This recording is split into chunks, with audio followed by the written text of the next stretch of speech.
I met Joyce somewhere probably in the early 40s. I met Don through my best friend, Marilyn. We were very close friends, and she asked me one time if I would like to meet her cousin. So I said, sure. So, I mean, that was the easy way to be introduced to her. So I met him, and my first impression, he's a really nice guy. He'd be just great for my sister, because he was older than I was, the same age as my sister. So time went on, I didn't see him for a while, and then New Year's Eve came along. My cousin arranged a meeting on New Year's Eve because I was slated to go somewhere else, and my mother didn't like that. And so my cousin was at our home staying there, and she wanted to go back to her hometown, which was in Welland, and that's where Joyce lived. So I was talked into driving her home. And so, and the reason was that I did it was because Marilyn, my cousin, said, I'll set it up so you can have a date with Joyce.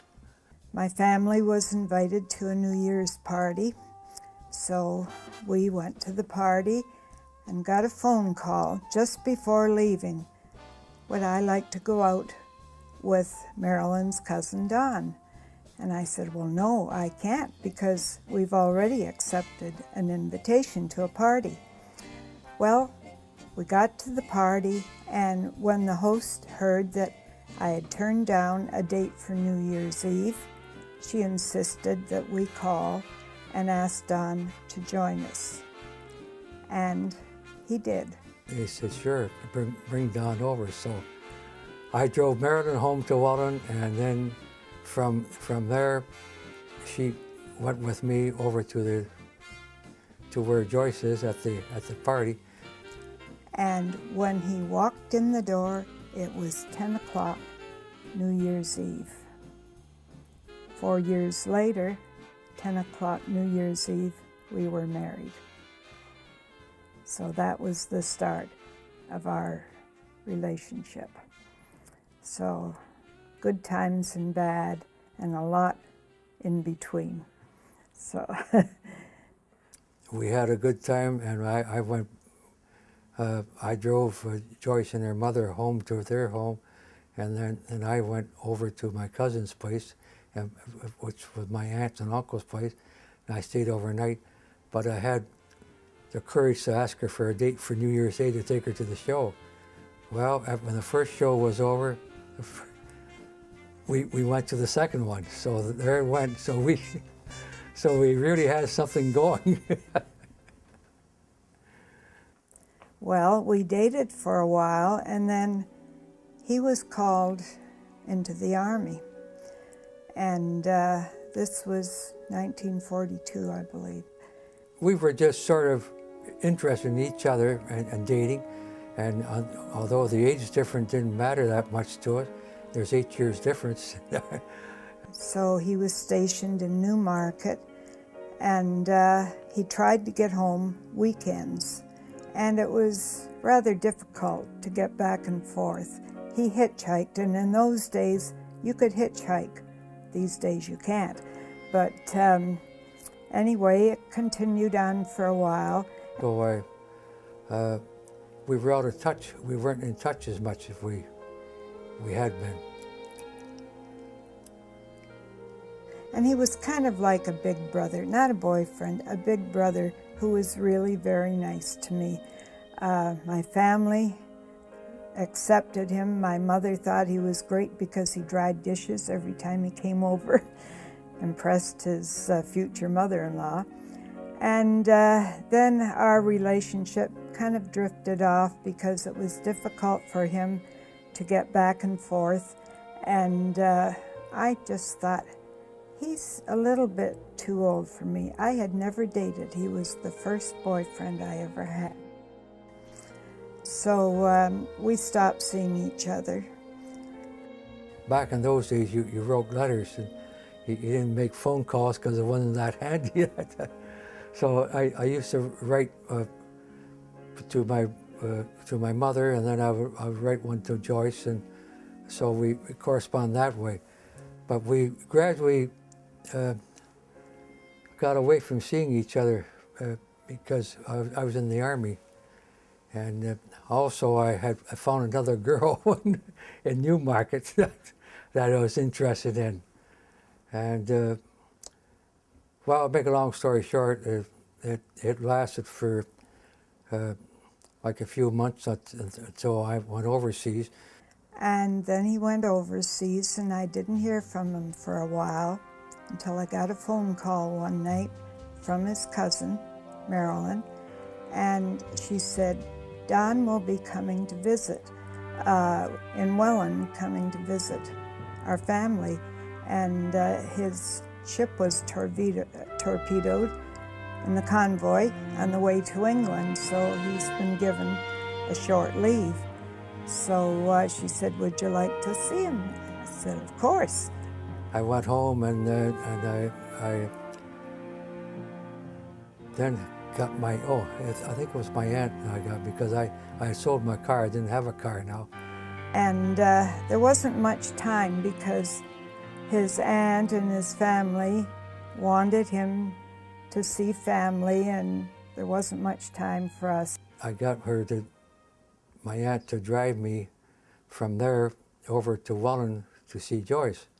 We got a little time in, and we went for a short walk and talked, and it just seemed there was something different. Well, I had made my mind up then after seeing Joyce. We went out for a long walk, had a nice talk, and so I said to myself, I didn't say it to her yet, oh yeah, we had our first kiss when I kissed her then. I didn't kiss her before then. And I could tell right then and there, this is it. And now, Doris I had kissed several times, and so I ruled her out. And we didn't realize at the time, but we more or less committed ourselves to each other then. And he went back overseas and started writing. And it finally come down to a few months later, a few months, maybe a year later, after writing back and forth, I got up the courage to ask her to marry me by letter. And we were engaged by mail. And he proposed to me, and I accepted via mail. So I then had my work cut out for me. I wrote my dad, and I sent some money home to go and buy a ring and to act in my place and propose to her for me. And his father put the ring on my finger and gave me a 50-cent piece to remember that day. I still have it. And his mother and sister and my mother were present at the time I received the ring. So about a year after that, the war was over and he came home. It was 3.5 years that he was gone. I didn't know if I'd even recognize him.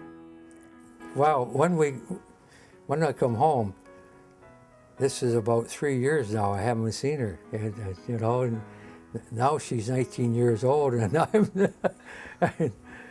We drove to Toronto.